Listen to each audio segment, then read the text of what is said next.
Songo has decided to blame our parents and even our pastors for not raising us right. We are such an evil generation, we younger generations. We are so evil. We have this evil and horrible habit of demanding accountability for money that we actually work for, money that we sweat for, money that we actually give to the government so that they can provide for us public services.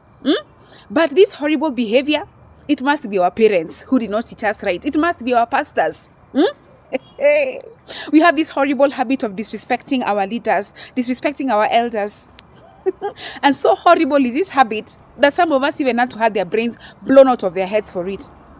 Others had to go missing during Christmas because of this horrible behavior of demanding accountability from our government. So bad it is that our parents now have been told to come and talk to us. Let me tell you something. This is narcissism.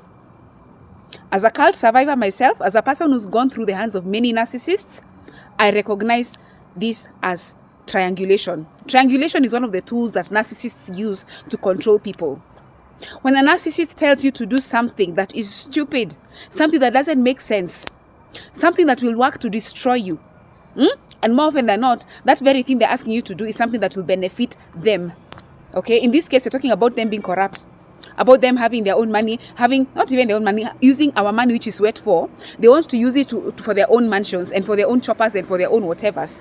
And when they demand an account, they want us to be silent and to respect our leaders by being silent about it. No, we cannot be silent. We cannot be silent. This is money we sweat for. This is money we work hard to give to the government so that they can provide for us public services like roads, hospitals, schools.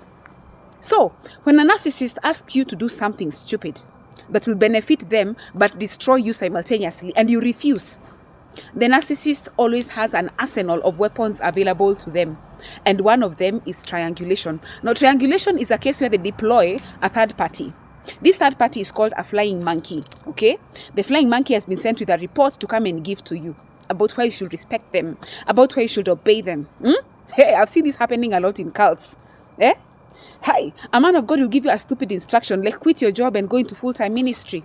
And if you refuse to do it, he tells you it's not going to be well with you. It's not going to be well with you. And so they send to you leaders of the church, wamama ya kanisa, they're sent to come and talk to you about the benefits of obeying man and God. These are flying monkeys. In this case, your parents and your pastors are being deployed to come and talk to you. And let me tell you, that discussion with the flying monkey, it is not going to go well. It won't. Because flying monkeys are not designed for reasoning. They are designed for delivering the narcissist's message. They're not designed for listening. They're designed for deploying the narcissist's message. So your parent or your pastor has been deployed to come and talk to you and tell you about why you should learn to respect the president. Do you think that your parents are actually going to think and reason with you? They'll tell you, fine, amefanya makosa, lakini ye bado ni president. Ye bado muheshimu. Ye bado, let me tell you, respect is earned. Respect is earned. It is not coerced. It is not forced. Respect is earned. Respect me, I respect you. Older people and people who have titles often come into this space where they think that they deserve to be respected. Can't you respect me? I'm older than you. Can't you respect me? I'm the MP. Can't you respect me? I'm your president. Let me tell you, respect is not deserved. Respect is earned. You can be 200 years old or have the greatest title, you're the Prime Minister of Britain or something, or the President of the US. That doesn't guarantee you respect. What will guarantee you respect is character, good manners, integrity, and respecting other people. Respect is a two-way street. Respect me, I respect you. Disrespect me, I disrespect you. You cannot deserve respect. It is earned through what you do. It's through your integrity, through your character.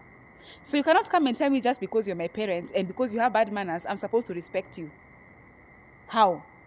I can pretend to respect you, but make no mistake, in my heart, I have no respect for you. You can be my president, but if you have bad manners, if you have no integrity, if you are always lying, if you are always full of yourself, you never think of other people's interests, how can I respect you, even if you're older than me, even if you have the big titles, and you own the guns and you own the sword? Respect is earned. It is not deserved. And it is a two-way street. If you want some, give some. In addition, in this situation, let me tell you, What is also happening is that it seems like Kasongo is doing the work of inflicting pain, of punishing you for not cooperating with him. We have seen what happened with the university funding program. We have seen what happened with the healthcare program. These seem to be punishments for our people who are refusing to cooperate. They appear to be punishments. That you young people, you've decided that even though itakuwa sawa, we'll come for your university money, we'll come for this. That's how they're operating. The narcissist inflicts pain on you, and until you cooperate with them, they will not stop the pain. Let me give you an example. If you watch those movies where a CIA operative, an operative, for example, an undercover operative in a foreign country has been caught, and then they take him to a place where they torture him. They chop off one finger, tell him, you can make the pain stop. You can make the pain stop. You can make this go away. We are going to gouge out your eye. But you can make this pain stop if you cooperate with us. That is how narcissists operate. They give you stupid instructions, and if you fail to cooperate with that instruction, they will enforce pain on you. And then they tell you that you're bringing this on yourself. You've caused this pain for yourself. And this is exactly what Kasongo is doing. Enforcing pain on people, deploying pain to people. There are people who this Christmas spent without their children because their children are dead. Others were thrown in the dam. Others, their brains were poured out in the street. And now you come and tell the parents, it's you who never raised these kids right. That is how narcissists work. They enforce pain on you, and they tell you that it is you who brought this on yourself. And it is them who did it. That they're the ones holding the gun. They're the ones holding the trigger. They're the ones holding the knife. They're the ones holding the tear gas. They're the ones holding all these things that are being designed to cause pain to you. And they tell you that until you cooperate with my way of doing things, you're going to suffer this pain. And that is exactly what these flying monkeys, these parents and these pastors have been deployed to do. Let me tell you the net effect of this type of thinking. It will cause a wedge between parents and the younger generation. It will cause a wedge. Ni kugawa kura wanagawa kura. That's what they are doing. They're trying to put a wedge between the older generation and the younger generation by making them disagree. Those conversations with the flying monkeys, they can never come to a place where you agree. Your parent has been sent with a message to come and tell the younger people to obey their elders, to respect the elders. Respect is not forced. It's not coerced. You earn it. Eh? Hey.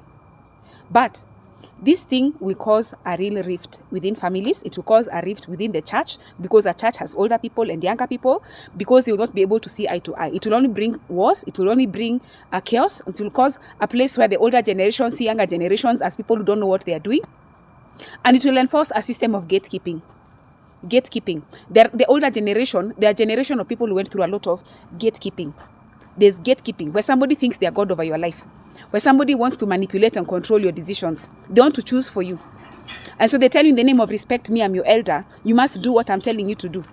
You're not allowed to think and make your own decisions. Something else I wanted to talk about is how narcissists think. To a narcissist, they're the only people who are people. The rest of you, other people, are tools. You see, like I have my hand here, okay? My hand is not just a tool, it is my hand, okay? It is a part of me. And so I take care of it, I wash it, I take care of it, okay? Now, my hand cannot object to me. If I tell my hand to go and scratch my head, my hand cannot reject. My hand is supposed to cooperate with me.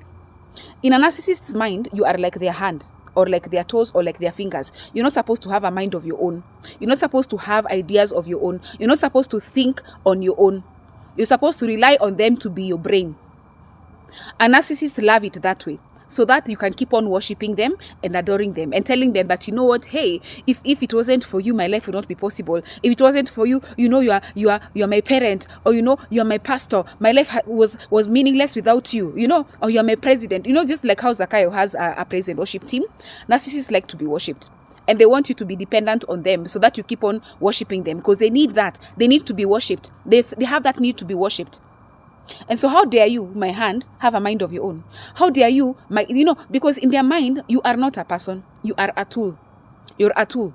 And they love only those who are tools to them. They only love those who are tools to them. People who they can use, they only love you to the extent that you are useful to them. So they don't even love people. They actually use people. And that is where the word of God came and told us the two greatest commandments. Love the Lord your God with all your heart, and love your neighbor as you love yourself. Narcissists don't love others. They love themselves.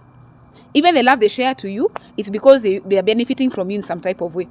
It's not that they actually genuinely love you, that they actually genuinely give themselves up for you or incur a loss so that you can benefit.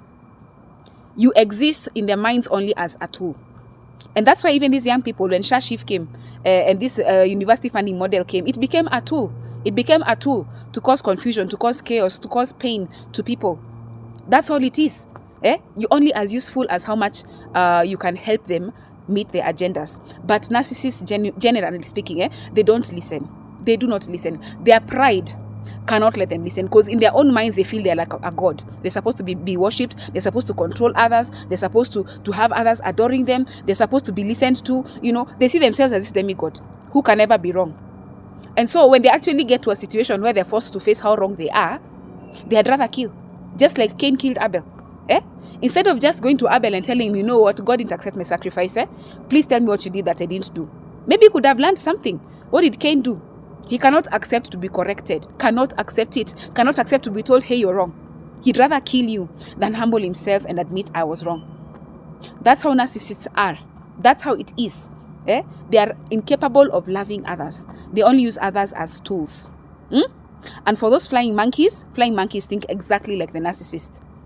And I'm sorry if you have to go through that conversation with your parents. I'm sorry if you have to go through that conversation with your parents. But please keep it respectful. Respectfully disagree. Respectfully disagree. Okay? And I pray God that your parents actually listen. And they actually listen to where you're coming from. I just pray that this thing doesn't drive a wedge in our families, because that's what Kasongo is going for.